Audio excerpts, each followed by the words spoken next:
നമുക്കറിയാം, നമ്മൾ ഉപയോഗിക്കുന്ന പോഷൻ ട്രാക്കർ എന്ന ആപ്ലിക്കേഷൻ ഇൻ്റർനെറ്റിൻ്റെ സഹായത്തോടുകൂടെ മാത്രം പ്രവർത്തിക്കുന്ന ഒരു ആപ്ലിക്കേഷനാണ്. എന്നാൽ ചില സമയങ്ങളിൽ ഇൻ്റർനെറ്റ് ഇല്ലാതെ താൽക്കാലികമായി ചെയ്യാവുന്ന കുറച്ച് പ്രവർത്തനങ്ങൾ നമുക്ക് അറിഞ്ഞിരിക്കണം. അംഗൻവാടിയിൽ എത്തുന്ന സമയം ചിലപ്പോൾ ഇൻ്റർനെറ്റ് സംവിധാനം കണക്റ്റ് ആവാത്തത് കൊണ്ടോ അല്ലെങ്കിൽ മൊബൈൽ നെറ്റ്വർക്കിൻ്റെ കവറേജ് കിട്ടാത്തത് കൊണ്ടോ നമുക്ക് ഓഫ്ലൈൻ എന്ന മോഡിലായിരിക്കും ഇത്തരത്തിൽ പോഷൻ ട്രാക്കർ കാണാൻ കഴിയുക. ഈ സാഹചര്യത്തിലും സാധാരണ പോലെ തന്നെ അംഗൻവാടി ഓപ്പൺ എന്ന് കൊടുക്കാനുള്ള സാഹചര്യം നിലവിലുണ്ട്. എന്നാൽ ഓപ്പൺ കൊടുത്തു കഴിഞ്ഞാൽ പിന്നീട് അങ്ങോട്ടുള്ള പ്രവർത്തനങ്ങൾ ഡെയിലി ട്രാക്കിങ്ങിൽ പൂർത്തിയാക്കാമെങ്കിലും മറ്റുള്ള പ്രവർത്തനങ്ങൾക്ക് ഇൻ്റർനെറ്റ് സഹായം ആവശ്യമാണ്. എന്നാൽ ഇത്തരത്തിൽ ഇൻ്റർനെറ്റിൻ്റെ സഹായമില്ലാതെ അല്ലെങ്കിൽ ഇൻ്റർനെറ്റ് ഉപയോഗപ്പെടുത്താതെ നമ്മൾ പോഷൻ ട്രാക്കറിലെ ഡെയിലി ട്രാക്കിങ്ങിലെ പ്രധാനപ്പെട്ട ഒരു ഭാഗമായ AWC ഓപ്പൺ എന്ന് കൊടുത്തു കഴിഞ്ഞാലും നമ്മളുടെ ഡാഷ്ബോർഡിലേക്ക് ഇത് റിഫ്ലക്റ്റ് ആയിട്ട് വരില്ല. ഇത്തരത്തിൽ ഡാഷ്ബോർഡിലേക്ക് റിഫ്ലക്റ്റ് ചെയ്ത് വന്നാൽ മാത്രമാണ് സൂപ്പർവൈസറുടെ ആപ്പിലും ഇത് തുറന്നു വന്ന് കാണിക്കുകയുള്ളൂ. അതേപോലെ തന്നെയാണ് നിങ്ങളുടെ പെർഫോമൻസ് ബേസ്ഡ് ഇൻസെൻറ്റീവിൻ്റെ കാര്യത്തിൽ ഒരു മാനദണ്ഡമായി വരുന്ന 21 ദിവസമെങ്കിലും അംഗൻവാടി തുറന്നോ എന്ന് കാണുന്ന ലിസ്റ്റ് വരുന്ന സമയം ഈ പറയുന്ന ദിവസത്തെ അംഗൻവാടി തുറന്നത് അതിലേക്ക് വരില്ല എന്നുള്ളത് കൃത്യമായി അറിഞ്ഞിരിക്കുക.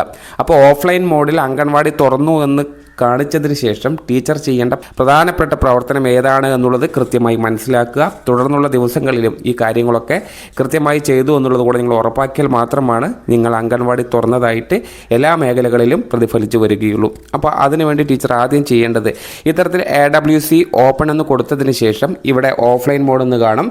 ഇതിന് ശേഷം ടീച്ചർ ഈ മുകളിൽ കാണുന്ന ക്ലൗഡ് ബട്ടൺ ഒന്ന് ശ്രദ്ധിക്കുക. അതായത് ഈ മേഘാവൃത്തത്തിലുള്ള ഈ ബട്ടൺ ഒന്ന് ക്ലിക്ക് ചെയ്യുമ്പോൾ ഇവിടെ 1 എന്ന് കാണാം. നിങ്ങൾക്കൊരു റെഡ് മാർക്കിൽ അവിടെ എന്തോ ഒരു നോട്ടിഫിക്കേഷനാണ് വന്ന് കിടക്കുന്നത്.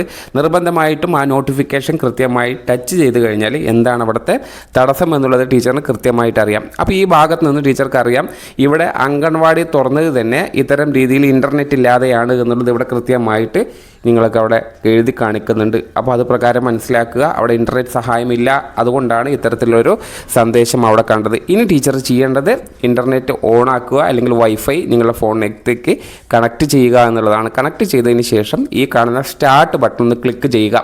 ഈ സമയം ഇത് റീഫ്രഷായി റൗണ്ട് ആവുന്നത് കാണാൻ സാധിക്കും. ഇത് റീഫ്രഷായി പൂർത്തിയാക്കി കഴിഞ്ഞാൽ ഇത്തരത്തിൽ താഴെ നോ റെക്കോർഡ്സ് പെൻഡിങ് എന്നും അതേപോലെ തന്നെ 0 ആക്ടിവിറ്റീസ് എന്നും ഈ ഭാഗത്തും കാണാൻ കഴിയും.